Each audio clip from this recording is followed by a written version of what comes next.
ایران کا نیا supreme leader Ayatollah Ali Khamenei's son Mojtaba to succeed his Mojtaba Ali Khamenei, جسے نہ کبھی کسی نے دیکھا ہے اور نہ کبھی کسی نے اس کی آواز سنی ہے، جیسے ہی اس کا نام سپریم لیڈر کے لیے سامنے آیا تو امریکہ کے ڈونلڈ ٹرمپ نے اس نام کو سنتے ہی ریجیکٹ کر دیا، کیونکہ کوئی بھی اس مجتبی کو نہیں جانتا۔ لیکن امریکہ کی CIA اور اسرائیل کی خفیہ ایجنسی موساد کو اچھی طرح پتا ہے کہ مجتبی خامنئی آخر ہے کون، اور انہیں پتا ہے کہ مجتبی کا باپ علی خامنئی ایک بہت ہی سمپل اور سافٹ انسان تھا، لیکن مجتبی اپنے باپ کے بالکل اپوزٹ ہے، بلکہ وہ بچپن سے ایران کی فوج میں ایک عام سولجر کی طرح لڑتا رہا ہے۔ ایران کی پوری فوج انہیں ہی اپنا اصل لیڈر مانتی ہے، اور اب ایران میں پہلی بار ایک ایسا سپریم لیڈر آیا ہے جو ایک واریر سپریم لیڈر ہے۔ لیکن اب کوشچن یہ ہے کہ مجتبی یہاں تک پہنچا کیسے؟ آج سے آلموسٹ 50 سال پہلے جب ایران میں ایک بہت ہی کرپٹ بادشاہ رضا شاہ کا راج تھا، اسی بادشاہ کو چیلنج کرنے کے لیے ایران میں ایک نیا لیڈر سامنے آیا، آیت اللہ خمینی۔ خمینی کی طاقت اتنی بڑھ گئی کہ ایران کا بادشاہ مجبوراً ایران کو چھوڑ کر بھاگ گیا، اور خمینی ایران کا پہلا سپریم لیڈر بنا۔ لیکن امریکہ اور اسرائیل اسے پسند نہیں کرتے، کیونکہ وہ باقی مسلمان لیڈرز کی طرح نہیں تھا، وہ امریکہ کی آنکھوں میں آنکھیں ڈال کر اسے دھمکیاں دیتا تھا۔ اسی لیے امریکہ اور اسرائیل خمینی سے اپنی جان چھڑانا چاہتے تھے، اور آخر انہیں یہ راستہ مل گیا۔ ایران کے پاس ہی ایک ملک عراق میں ایک نیا لیڈر سامنے آیا، صدام حسین، جو ان سپر پاورز کے لیے ایران پر حملہ کرنے کے لیے بالکل تیار تھا، اور اس نے ایران پر حملہ کر دیا، اور مسلمانوں کی آپس میں جنگ شروع ہوئی۔ لیکن جیسے ہی جنگ شروع ہوئی، اچانک ایران کے پریزیڈنٹ کو ایک دھماکے میں مار دیا گیا، اور ایران کا نیا پریزیڈنٹ علی خامنئی بنے۔ تو اب جب خامنئی صدام حسین کے ساتھ جنگ میں بزی تھا، ان کے گھر میں ان کا 12 سال کا بیٹا مجتبی خامنئی بالکل عام بچوں کی طرح اسکول جایا کرتا تھا، اور مجتبی بچپن ہی سے ایران کی اس اتنی بڑی جنگ کو بہت غور سے دیکھ رہا تھا۔ مطلب مجتبی کا سارا بچپن ایک جنگ کے بیچ میں ہی گزرا تھا۔ فائنلی جیسے ہی مجتبی کی عمر 17 سال ہوئی تو مجتبی بھی ایک عام فوجی کی طرح ایران کی فوج میں شامل ہوا اور صدام حسین کے خلاف جنگ لڑنے لگا۔ اس وقت مجتبی خامنئی ایران کے پریزیڈنٹ کا بیٹا تھا، اب بھی وہ بالکل ایک عام فوجی کی طرح جنگ کے فرنٹ لائن میں جا کر لڑا کرتا تھا۔ اسی طرح مجتبی ایران کی آرمی میں اپنے بٹالین کے ساتھ عراق کے اندر گھس گئے، اور عراق میں گھس کر مجتبی اور اس کے ساتھیوں نے عراق میں 30 پہاڑوں پر ایران کا جھنڈا لہرایا۔ لیکن اب جب یہاں سب کچھ ہو رہا تھا، اچانک عراق اور ایران نے اس جنگ کو ختم کرنے کا فیصلہ کیا، اور سارے فوجیں اپنی جگہ پر واپس چلے گئے۔ جیسے ہی 8 سال کی جنگ ختم ہو گئی، لیکن اس جنگ کے صرف 1 سال بعد پہلے سپریم لیڈر آیت اللہ خمینی اس دنیا سے چلے گئے۔ اب یہاں پر ایک بڑا کوشچن یہ تھا کہ آخر ایران کا سپریم لیڈر کون ہوگا۔ اسی لیے ایران کے 86 سب سے بڑے اسکالرز میٹنگ کے لیے جمع ہوئے، نئے سپریم لیڈر کے لیے ووٹنگ شروع ہوئی۔ اس الیکشن میں 86 میں سے 60 سب سے بڑے اسکالرز نے علی خامنئی کو ووٹ دیا، جو 70% ووٹ بنتا تھا۔ اسی کے ساتھ علی خامنئی ایران کے نئے سپریم لیڈر بنے۔ اب مجتبی صرف پریزیڈنٹ آف ایران کا نہیں بلکہ سپریم لیڈر آف ایران کا بیٹا تھا، لیکن کہا جاتا ہے کہ وہ پھر بھی اپنے باپ کے ساتھ نہیں بلکہ اسی طرح ایران کی فوج میں رہا، اور اسی طرح اگلے 10 سال تک ایران کی فوج اور مجتبی خامنئی کا آپس میں بہت ہی گہرا تعلق بن گیا، اور اب تک مجتبی ایک اسکالر کی طرح نہیں بلکہ ہمیشہ ایران کے ایک فوجی کا یونیفارم پہنا کرتا تھا۔ آخر 10 سال تک ایران کے فوج میں رہنے کے بعد مجتبی ایک فوجی ہونے کے ساتھ ساتھ ایک اسکالر بننے کی بھی تیاری کرنے لگا، جس کے بعد مجتبیٰ کو ہر جگہ اسی کپڑوں میں دیکھا جانے لگا۔ اس طرح مجتبیٰ ایران کے بڑے بڑے اسکالرز کا اسٹوڈنٹ بنا۔ اب جب مجتبیٰ پڑھ رہا تھا، اسی دور میں عراق کے صدام حسین اور امریکہ کی دشمنی بھی شروع ہو چکی تھی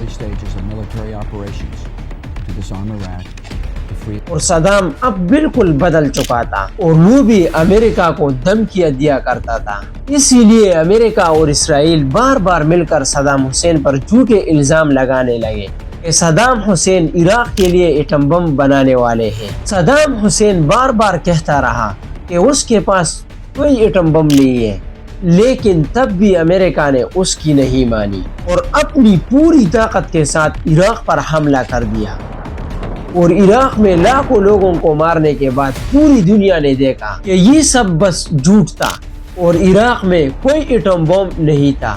لیکن امریکہ اور اسرائیل اب بھی نہیں رکے اور عراق کے بعد ایران پر بھی الزام لگانے لگے کہ ایران بھی ایٹم بم بنانے والا ہے۔ یہ دیکھ کر ایران کے بڑے بڑے اسکالرز میں ایک بہت ہی بڑی ڈیبیٹ سٹارٹ ہوئی کہ اب ہمیں کیا کرنا چاہیے۔ کچھ نے کہا کہ ہمیں ایٹم بم نہیں بنانا چاہیے، لیکن کچھ نے کہا کہ اگر ہم ایٹم بم بنائیں یا نہ بنائیں، ایک دن امریکہ ہم پر ضرور حملہ کرے گا، اسی لیے ہمیں ایٹم بم بنانا چاہیے۔ آخر ایران کے سپریم لیڈر آیت اللہ خامنئی نے یہ ڈیبیٹ ختم کر دی اور پوری دنیا کے سامنے اعلان کیا کہ ایران کبھی بھی ایٹم بم نہیں بنائے گا، کیونکہ ایٹم بم بنانا اسلام میں حرام ہے۔ لیکن خامنئی کے اس فتوے سے ایران میں ہر کوئی خوش نہیں تھا، بلکہ کچھ بڑے اسکالرز ایسے تھے جن کا اب بھی یہی خیال تھا کہ ایران کو ایٹم بم بنانا چاہیے۔ اور کہا جاتا ہے انہی اسکالرز کے ساتھ علی خامنئی کا اپنا بیٹا مجتبیٰ خامنئی بھی تھا، جو چاہتا تھا کہ ایران ایٹم بم بنائے، لیکن اس بات کا نہ ایران میں اور نہ ایران سے باہر کسی کو پتا تھا، بلکہ اب تک صرف کچھ پکچرز کے علاوہ مجتبیٰ خامنئی کو نہ کبھی کسی نے دیکھا تھا اور نہ سنا تھا۔ مجتبیٰ سپریم لیڈر کا بیٹا ہونے کے بعد بھی پوری دنیا سے غائب تھا، لیکن آج سے 20 سال پہلے اچانک دنیا کی ایک سیکرٹ آرگنائزیشن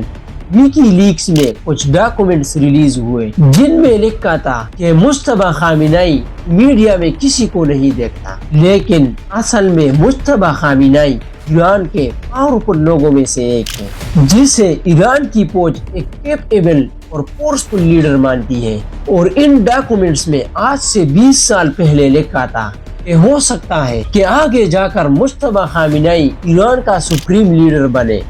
کیونکہ اس کے پاس ابھی سے ایران کی فوج اور ایران کی انٹیلیجنس پر ایک بہت بڑا انفلوئنس ہے۔ اور ان لیکس کے اندر یہ بھی لکھا تھا کہ مجتبیٰ خامنئی کا ایران کے نیوکلیئر پروگرام مطلب ایٹم بم کے ساتھ ایک بہت ہی گہرا تعلق ہے، اور یہی سے امریکہ اور اسرائیل آج سے 20 سال پہلے مجتبیٰ خامنئی کی ہر سٹیپ کو غور سے مانیٹر کرنے لگے۔ لیکن ان لیکس کے بعد بھی مجتبیٰ خامنئی پوری دنیا کی کیمروں اور میڈیا سے بالکل غائب رہے، اور پچھلے 15 سالوں سے مجتبیٰ خامنئی کے ان کچھ تصویروں کے علاوہ اور کچھ بھی نہیں ہے۔ لیکن دنیا کی میڈیا سے غائب ہونے کے بعد بھی آج سے کچھ سال پہلے امریکہ نے مجتبیٰ خامنئی پر بہت باری سینکشنز اور پابندیاں لگائی، کیونکہ انہیں پتا تھا کہ مجتبیٰ کا اب بھی ایران کی فوج اور انٹیلیجنس پر بہت بڑا کنٹرول ہے۔ اور آج سے کچھ سال پہلے جب اسرائیل بار بار کہنے لگا کہ اب وہ ایران پر حملہ کر کے رہے گا، جس کے لیے وہ امریکہ پر پریشر ڈالنے لگا کہ وہ بھی ایران پر حملہ کرے، یہ دیکھ کر ایران کے انٹیلیجنس چیف نے کہا کہ ہمیں پتا ہے کہ ہمارے سپریم لیڈر کا ایٹم بم بنانے کے خلاف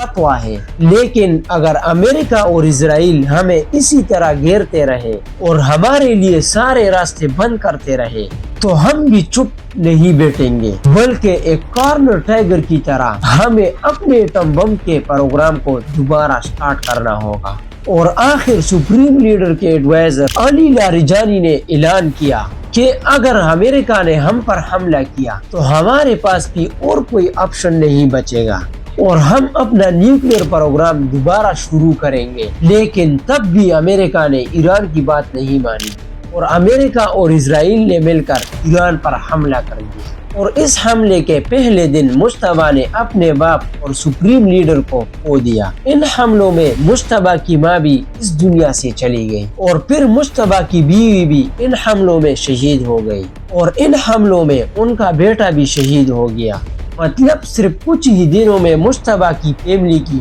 3 جنریشن شہید کر دیے گئے۔ اب علی خامنئی کے بعد ایران کا کوئی بھی سپریم لیڈر نہیں تھا۔ کہا جاتا ہے کہ ایران کے سارے لوگ صرف ایک ہی آدمی کی طرف دیکھ رہے تھے جو اس جنگ کے درمیان کھڑا ہو اور ایران کا جھنڈا اٹھا کر اور ایران کے لوگوں کو امریکہ اور اسرائیل سے بچا سکے۔ اسی لیے ایران کے سڑکوں اور بازاروں میں لوگ مشتبہ کے نعرے لگا رہے تھے، لیکن وہاں اسرائیل نے بھی یہ اعلان کیا تھا کہ اب علی خامنئی کے بعد جو بھی ایران کا سپریم لیڈر بنے گا ہم اسے بھی بالکل پہلے کی طرح مار ڈالیں گے۔ لیکن مشتبہ اپنی پوری فیملی کو کھونے کے بعد بھی اب پیچھے ہٹنے والا نہیں تھا، اسی لیے ایران کا نیا سپریم لیڈر چننے کے لیے اسی طرح اسکالرز جمع ہوئے جس طرح آج سے 40 سال پہلے خمینی کی وفات کے بعد جمع ہوئے تھے۔ یہ دیکھ کر امریکہ کے پریزیڈنٹ نے کہا اگر مشتبہ سپریم لیڈر بن گیا تو ہم ایران کے اس فیصلے کو نہیں مانیں گے، اور ڈونلڈ ٹرمپ مشتبہ کو روکنے کے لیے بار بار دھمکیاں دینے لگا، لیکن ان دھمکیوں کے بعد بھی ایران کے اسکالرز رکے نہیں اور 88 اسکالرز نے ووٹ دے کر اعلان کیا کہ آج کے بعد ایران کا نیا سپریم لیڈر کوئی اور نہیں بلکہ علی خامنئی کا بیٹا ہوگا، سید مجتبی علی خامنئی۔ تھینکس۔